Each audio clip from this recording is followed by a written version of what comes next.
So, how's everybody doing today? This is Damon D here, Desert Rock United. Thanks for joining us. So, it is my awesome pleasure to introduce you to Blasting Echo from Palm Desert, California. They were nominated Best Band, Best Live Band, Best Rock Band 2016 winner at the Coachella Valley Music Awards. So, that's really awesome. So, here they are. Let's talk to everybody. How you guys doing?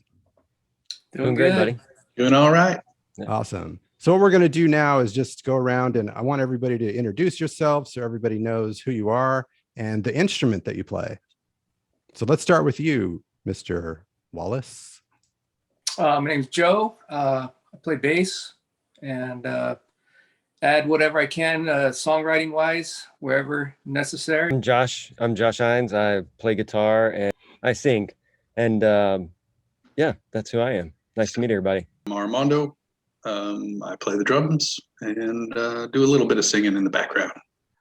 So just in general, whoever wants to take this, give us a little history of the band, kind of when you guys started, the type of music that you play, and then we can go into some influence as well. Oh, real quick, before I do that, yeah, we'd like to tell everybody, Linda's not with us today, but she says hello. Linda is my wife and the keyboardist in the band. All right, I moved out here to the Coachella Valley in 2001 from Memphis, Tennessee, played some music in a band called Dufresne. In that time, I met Mondo. He was in a band called B-Movie Superstars.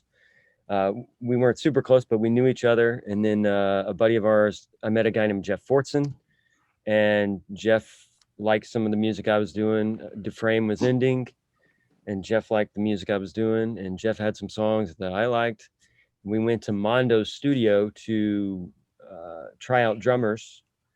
And after the second tryout, Mondo said, "Hey guys, I know you know me as a bass player, of which he is one of the best I've ever met in my life." And he said, "But I play drums, and I feel like I hear what you guys, what could serve the songs." And we were like, "Let's try it." And from right out of the gate, it was great.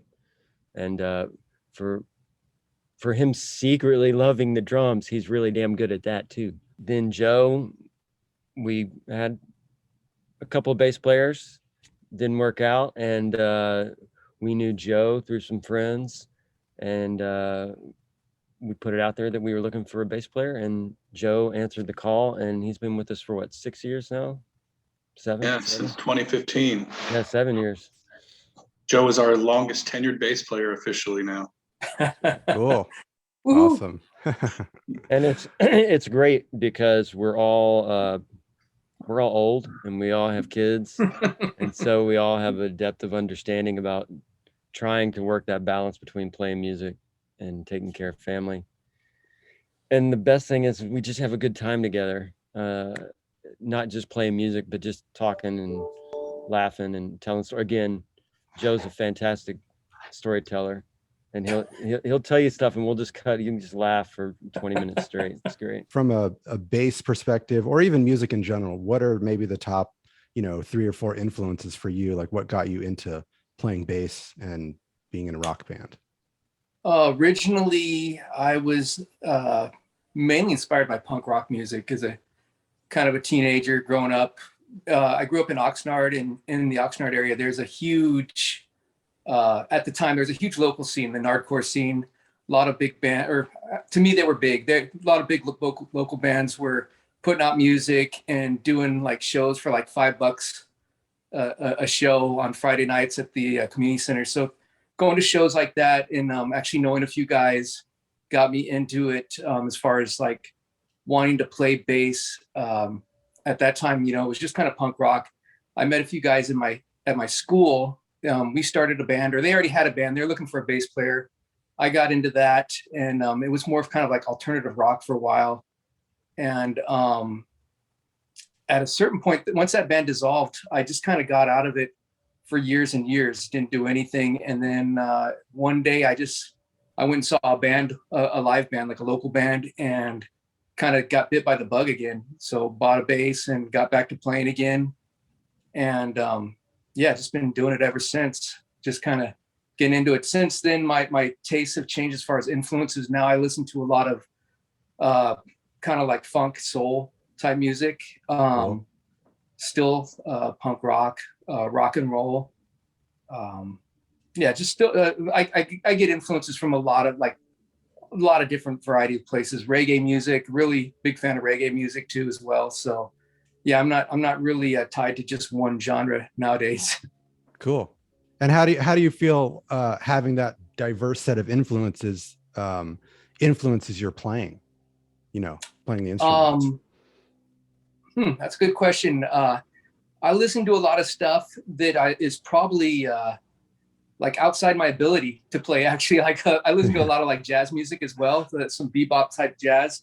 And yeah, I'm totally stoked on the bass playing that goes on some of those old recordings, but really outside my abilities of playing. But I definitely try to, especially more recently, I think like with this last album, I try to put more movement in the bass lines, be inspired by different musics instead of just, doing the root rider type straight 4-on-the-4 bass playing. I try to put a little more movement in there.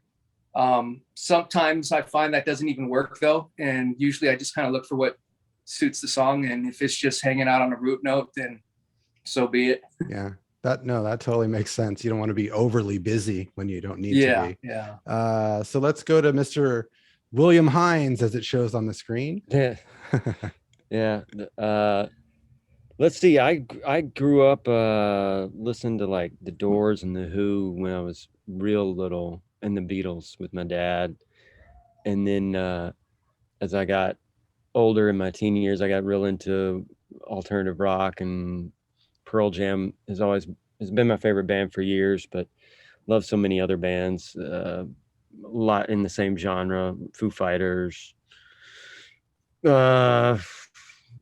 I love Jimmy Eat World. I love Jimmy Eat World. But then I also love, like I said, a lot of classic rock, Neil Young, Springsteen, stuff like that. And then I love original local music. I still listen to records from original bands that I knew back when I lived in Memphis, Cool. over 25 years ago. I still listen to those, not every day, but every couple days. And at work, I even have a playlist, and it is nothing but Coachella Valley bands, or bands that at least have some tie to it. And I'm not talking about the big ones. I'm talking about smaller bands that we've just friends with, that put out their own recordings and stuff. So, and beyond that, I listen to a lot of movie soundtracks. So I actually like to listen to big sweeping violins and orchestrations. Cool. Orchestral music. Love it. Yeah. All right, let's move to Armando Flores, which I know Primus is going to be in there, but let's hear what he has to say. Well, I grew up, if I'm starting kind of like where Josh did, my parents listened to a lot of Motown and disco growing up. I'm a kid of the 70s, so a lot of that kind of funk, heavily syncopated music is something that I really enjoyed growing up, and it wasn't until the 80s when, Billy Idol became, popular, and this kind of straight ahead rock music with a little bit of aggression in it. And even then I was still listening to Run DMC, Public Enemy, the hip hop stuff. And then sort of in high school, that those influences kind of converged with things like the Red Hot Chili Peppers and Primus, again, the heavy syncopations, bass heavy. And, I kind of picked up the bass on a whim, and had a hard time finding people to play with. I found a drummer who was willing to play with me, Tim McMullen, and then we couldn't find anybody. And there was this one guy who was totally willing to indulge us, and his name was Damon Dunbar. He helped us kind of wrap our heads around playing in a band, and from there, it was one of those things. Just being around that, I always kind of envied the drums, out of the corner of my eye.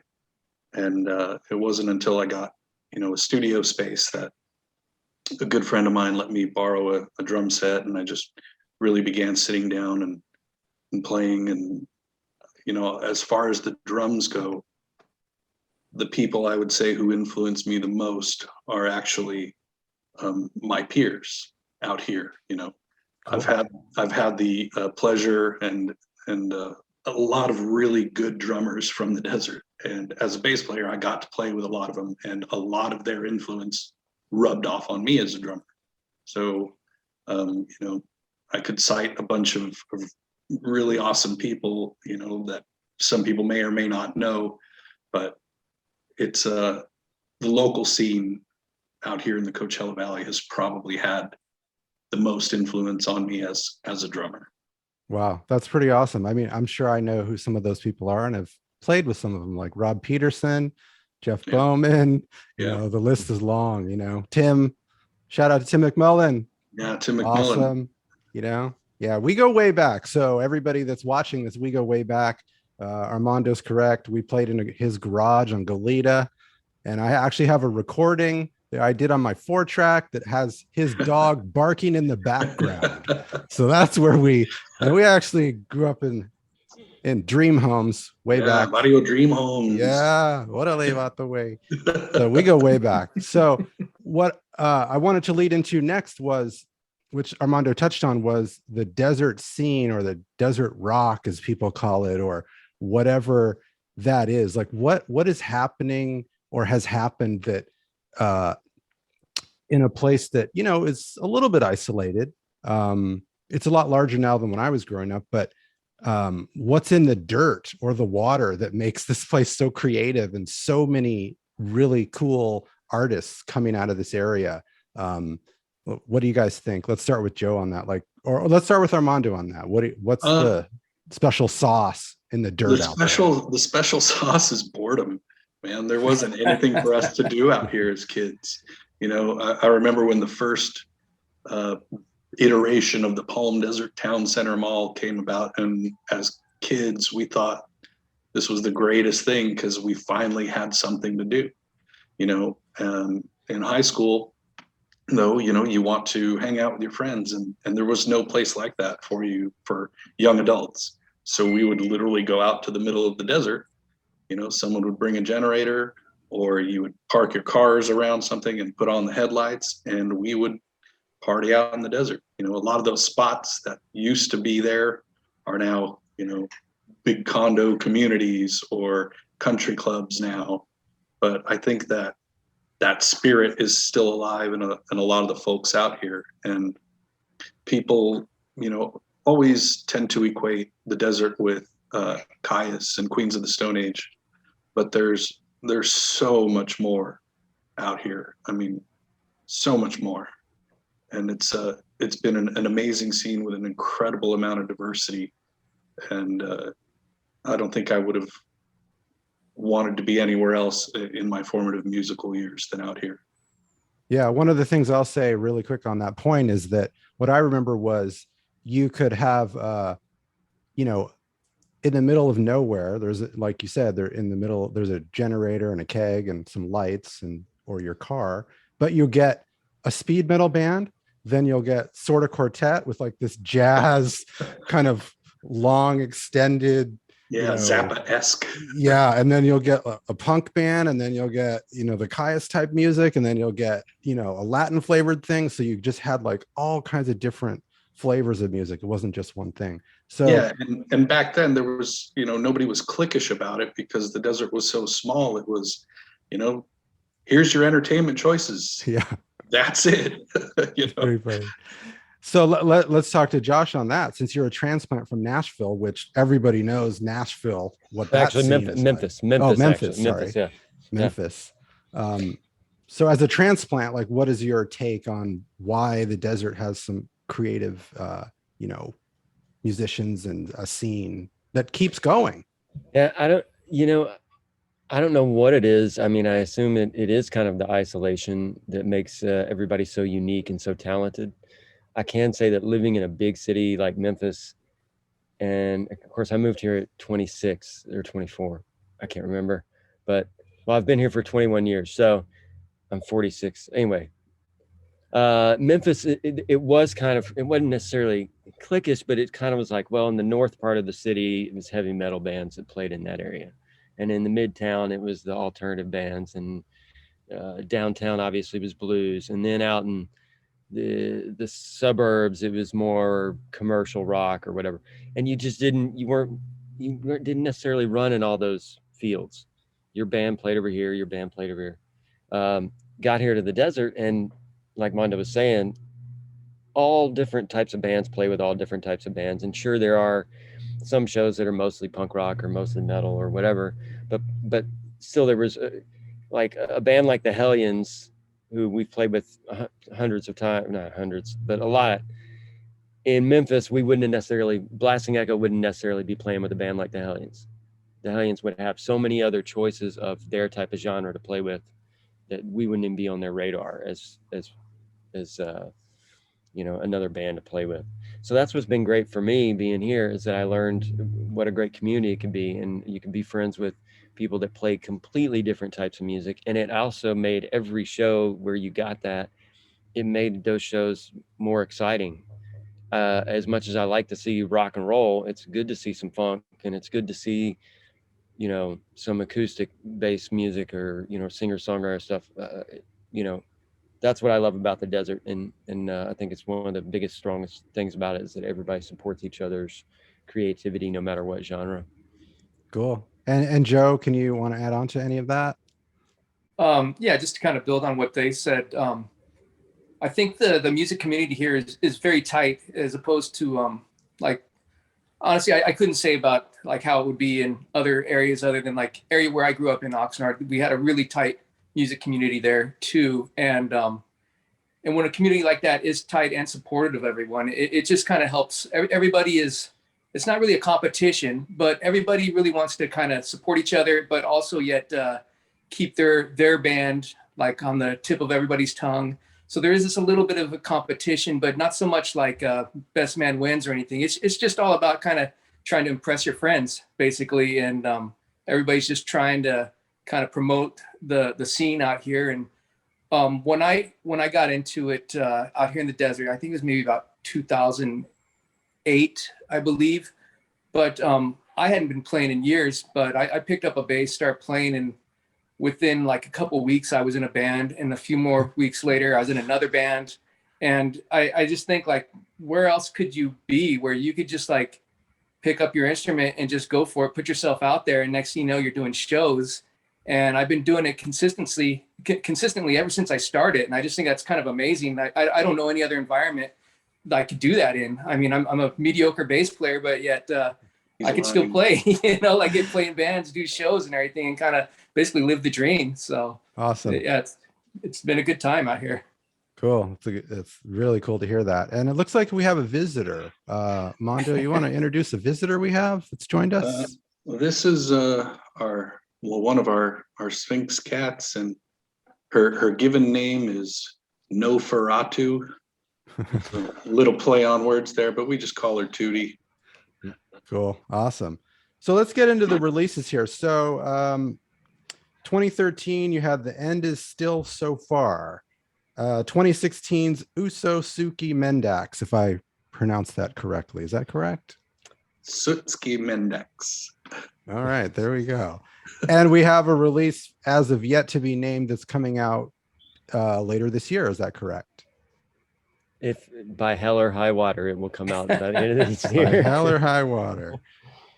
So I guess my question here is, with the three, well, let's talk about the two releases that have come out. The first one has quite a few tracks. I think I counted 16 tracks. And then the 2016 release has about half that. And, what is kind of the growth and songwriting or approaches to how you went from that first release to the second one? Yeah, the first one, I think we were product of indulgence, in the sense of that we had all this stuff set up. And when we got together, I had a group of songs that I had already written, and Jeff had a group that he had already written. And then there were a few that the three of us, me, Jeff, and Mondo, and then Linda came into the band and wrote some with us. But I think we were a product of like, well, when we started the band, we were playing these songs that Josh and Jeff brought. Some of them we kind of stopped playing, but because we had the whole recording gear set up, we were like, well, screw it. Let's just record everything we've pretty much ever done. Yeah. In our short history together, and then put it out. Why not? And I mean, unfortunately, well, grateful we are that Mondo put in so much time and hard work, because that's a lot, 16 songs, and he did all the producing and mixing and stuff. So going into the second one, or just growing as a band, and then changing out members and getting Joe, and then having more of Linda's influence. Definitely the second record, I think, is better as far as the sum of all the songs. They show us going places that I wouldn't go on my own. Take a song like Path to a Lie, which Mondo wrote the majority of that. And it's just a song, I could have never written that song. And I love that song because it goes somewhere I never would have gone. Doing Clam Stance and Hot Dog Slaps, the punk song on Uso Tsuki Mendax. Mondo wrote that. I never could have written that. And I just love us all collaborating. And I think that's the biggest growth from the first record to the second record, and even more so on the third record.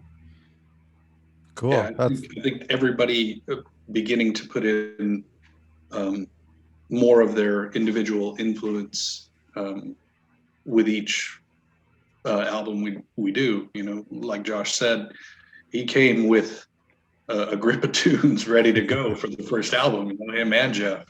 And it was, it was kind of daunting. 16 songs to record is a lot of stuff. And, we cranked through it. We were well rehearsed, and we made relatively short work of it. So it was a fun project. And this latest one that we're in the process of finishing.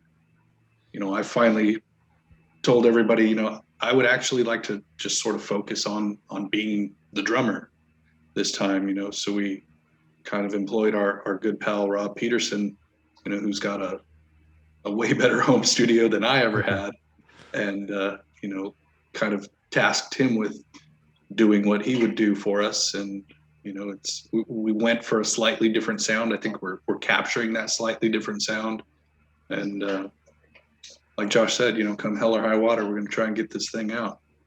Cool. Yeah. It's really exciting. Sounds good. And I think what now I'm going to do is we're going to cut to one of my favorite songs off the previous release, The Thief. So check this out. When we come back, we're going to talk some more rock and roll. Get ready.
All right. Well, that was The Thief, one of my favorite tracks. Band members, if they have any websites or social media, or I know Josh and Linda are the kind of the originators of the Concert for Autism, which I think is in its 15th year. Well, this would be 15 years. Yep. Yep. Which Yep. My band Edith and Alice played at a couple years ago, and it was awesome. It was great. You guys were fantastic. I was so glad you guys played. Thank you so much. There's a little talk that we might be trying to do something this year, but we'll see since everyone's all in different states, but we might be doing that. But that's a great event. So in the last minute we have, let's go and just whatever social media you guys have or anything you want to plug or talk about real quick. Well, certainly blastingecho.com. You can find us there. That's pretty simple. Facebook.com/blastingecho. Instagram, I think it's at Blasting Echo Band. We do have a Twitter. I don't tweet very often, but I do. You can find Blasting Echo on Twitter. Concertforautism.com. And, Concert for Autism, Linda and I run it, but Mondo has been there since the very beginning, and everybody, anyway, we have tons of friends that help us do that. So it's a wonderful thing. But yeah, you can check us out there. Please support the Desert Autism Foundation. That means a lot to our band. It's something the band's been passionate about from the very get-go. And, just to kind of follow up on what Josh said regarding the Concert for Autism, whether or not you end up becoming a fan of Blasting Echo, you can probably find a good assortment of desert bands on the website from various years and their performances, so give it a listen, find out who you like, follow them, support them. Our desert's about lifting people up. One person succeeds, we all succeed. Really great. So I want to thank Blasting Echo, which is Joe, Josh, Linda, who's not here, but we love Linda. She's awesome. And Armando Flores. So I want to thank you guys for joining me today. This is Damon D, Desert Rock United. One world, one rock.